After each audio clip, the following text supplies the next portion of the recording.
ঠিক পাকিস্তানি আমলে পাকিস্তানি হানাদার বাহিনী যেরকম টর্চার করছে ঠিক সেই ধরনের টর্চার করলো। শেখ হাসিনা এবং তার দোসররা যে অপরাধ বাংলাদেশে করেছে, আমি সরি, আমার মনে হয় 1971 সনের পাকিস্তানি বাহিনী এত জঘন্য অপরাধ করে।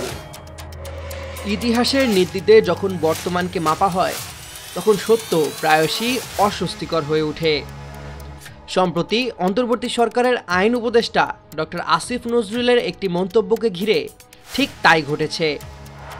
জুলাই অভ্যুত্থানের নৃশংসতাকে 1971 সালের পাকিস্তানি বাহিনীর বর্বরতার সাথে তুলনা করে তিনি যে সমালোচনার জন্ম দিয়েছেন তা এক মুহূর্তে তাকে দুঃখ প্রকাশ করতে বাধ্য করেছে। কিন্তু এই বিতর্কের ছাইচাপা আগুন উস্কে দিয়েছে এক গভীর ভণ্ডামির চিত্র, যা বাংলাদেশের রাজনীতির এক পরিচিত কৌশল।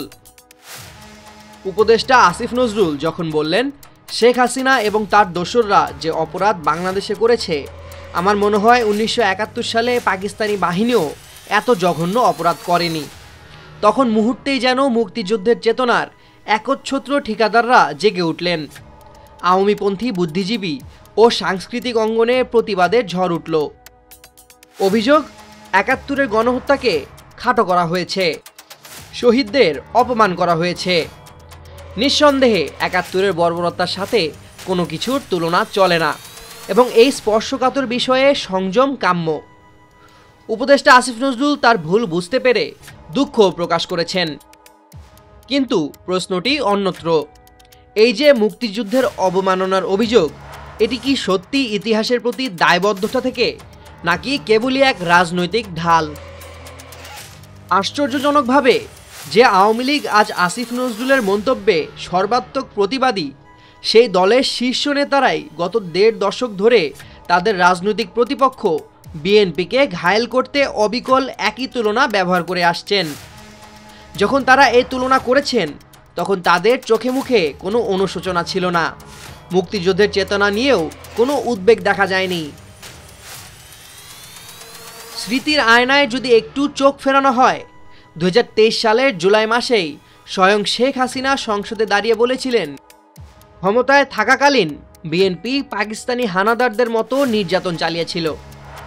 একই বছরের ডিসেম্বরে তিনি পুনরায় বলেন বিএনপি জামায়াতের অত্যাচার পাকিস্তানি বাহিনীর মতো। শুধু তাই নয়, দলের সাধারণ সম্পাদক ওবায়দুল কাদের থেকে শুরু করে মন্ত্রী হাসান মাহমুদ পর্যন্ত প্রত্যেকেই বিভিন্ন সময়ে বিএনপিকে পাকিস্তানি হানাদার বাহিনীর চেয়েও হিংস্র বলে আখ্যা দিয়েছেন। ডক্টর হাসান মাহমুদ তো এক ধাপ এগিয়েই বলেছিলেন পাকিস্তানিরা গুলি করে মানুষ হত্যা করেছে, কিন্তু আগুন দিয়ে মানুষকে এভাবে পুড়িয়ে মারেনি। এখন অনেকেই প্রশ্ন তুলছেন যে তখন কোথায় ছিল এই চেতনার ধারক বাহকেরা? যখন বিএনপিকে হানাদার বাহিনীর চেয়েও নৃশংস বলা হচ্ছিল, তখন কেন তাদের অনুভূতিতে আঘাত লাগেনি? সংশ্লিষ্ট অনেকেরই মত উত্তরটি সহজ এবং নির্মম, ভণ্ডামি।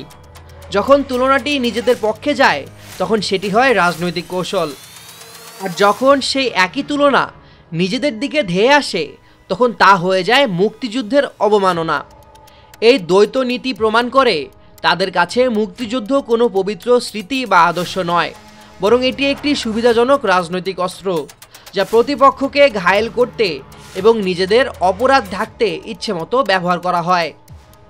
সামাজিক যোগাযোগ মাধ্যমে অনেকেই মন্তব্য করছেন উপদেষ্টা আসিফ নজরুলের মন্তব্য তাদের গায়ে লাগেনি, গায়ে লেগেছে হাসিনাকে গালমন্দ করায়।